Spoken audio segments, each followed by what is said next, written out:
Jamie is a local Singaporean creator. We're here to put the spotlight on Jamie and sort of understand. Excuse me, I've got bit of hair there. my ridiculous hair getting in my mouth. But put the spotlight on Jamie and cover her 5 years as a creator and that journey to now.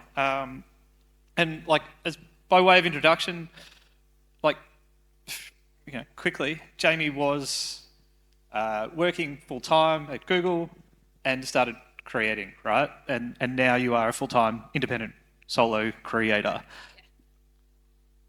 Why? Like, but what made you start? I think I was really inspired by actually Ali Abdaal. I saw his videos on like productivity, and he actually spoke about a little bit about the future of work on like, or basically why you should have an online presence, right? Why personal branding is so important, and a little bit about passive income.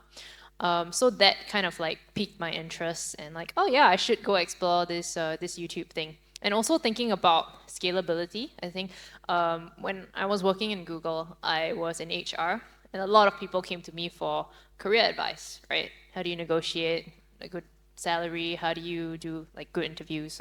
Things like that. And yeah, I kept repeating that again and again and again.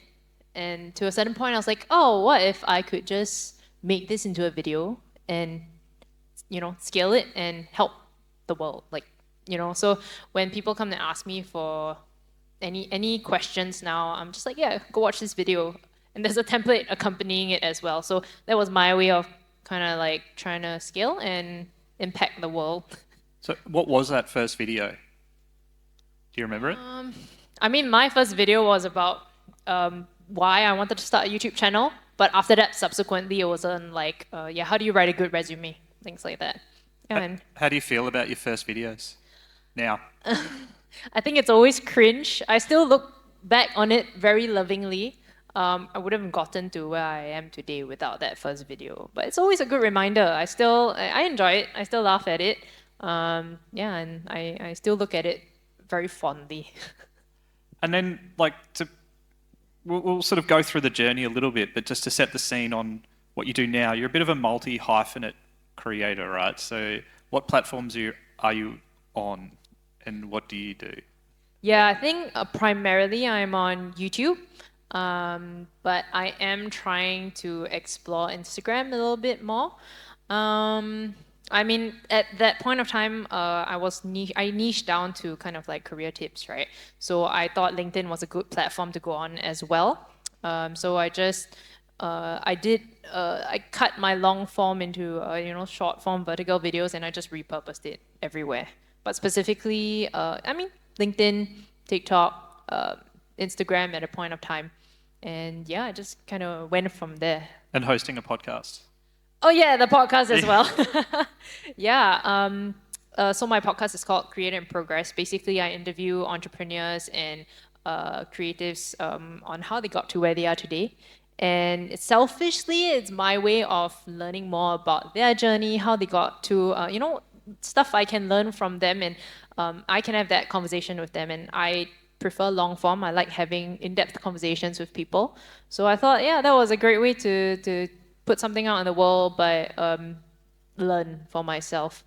And yeah, it's been great so far. All my guests are really amazing. I learn different things from all of them, and I really, really just enjoy the chats.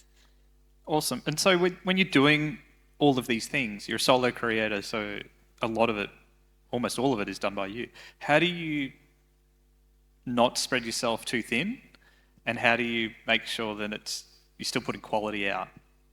Yeah, I am quite a stickler for quality. So all my videos, you can see, I've tried to do it to the point of perfection, which has led to burnout, for sure. I mean, currently I'm actually rebranding because I did kind of go through like a period of burnout, and I was like, oh, is this what I really want to talk about at this point of time?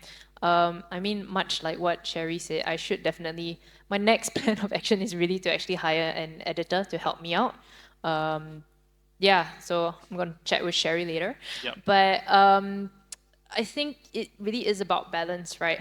And I took like 1-2 months just to take a step back to look at my 5-year journey to see what have I done, right? I mean, I've done everything, podcasting, short form, long form. Like, what do I really want to focus on now?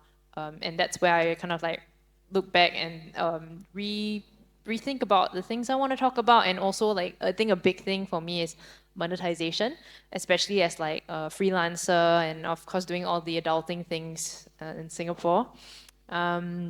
Yeah, how do I actually make money off this? Because I think in the past it was always like, oh, you have to have this number of following, right, before you can start thinking about monetization. I think I think my mindset has flipped in a certain sense where I'm not thinking too much of that now. I feel like I can monetize now. It's about putting out a product there and using content to kind of like help me, push out that product. So really, still the same thing, still helping the world, still solving a problem. It's just that, yeah, I think the mindset shift has helped me quite a fair bit in terms of looking at monetization. Yeah, I love that because there is like a bit of a general handbrake roadblock from a lot of creators that once I get to a certain size, that will solve all the problems. And then it's a continually moving goalposts. So it's really interesting. What are the like as a smaller independent creator? What are the like current economics of being a creator like? Like what does the revenue look like? Not we don't have to talk figures, but what does those streams look like? Yeah, I mean, I left the corporate world about a year and a half ago now. So it was a big adjustment, right? Going from like a full-time paycheck to having freelance gigs now, with the instability of it. It's something that I really had to get used to it. I thought like a year in, I was like, yeah, this is fine. But inside, I think it really caused a lot of anxiety on my side. So whenever I can, definitely, I still look for all these side gigs. But that's why this whole thing on monetization came in very strongly at me. And I'm like, I need to do something to get money. But I'm definitely not making as much as I used to. But I have like this 2-year plan. I'm like, okay, let me figure this out. And in the meantime, whatever little side gigs I can do to, what's the word, like, help me fuel this dream, then I'm like okay with it. Then it's just things I have to compromise on, like lifestyle, right? Yeah, I cook a lot more now. I'm quite happy with my chef skills. Yeah. Yeah, but it's just small things like that. What do you really want to compromise on? What do you prioritize? And I'm completely fine with that. I'm very happy because I feel more fulfilled in that regard. Awesome. And it's a good reminder that this is a long game. Like overnight success that you see in creators there's many years of work behind it. But what does success look like in 2, 3, 4, maybe 5? Like what does that look like for you? Where are you aiming to be?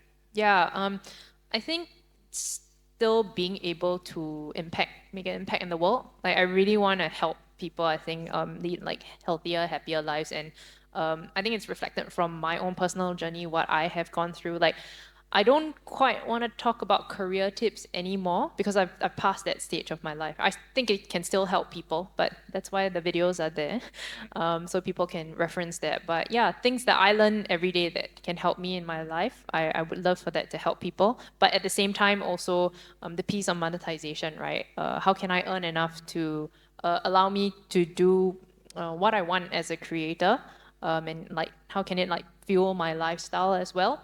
I think to find that balance is quite important. Yeah. Love it. And then, we just looked ahead there, but looking back at Jamie 5 years or so ago, creating that first video, or maybe if it's a year and a half ago when you're sort of going full time, what's the thing that you wish you knew then? If you could go see Jamie back then, what would you say? Wow. Wow, look how good you are. I think I would tell myself to not be such a stickler for the little details. Although I am very proud of the work I put out. Sometimes, there's the whole perfectionism thing. Sometimes it stops me from producing even more.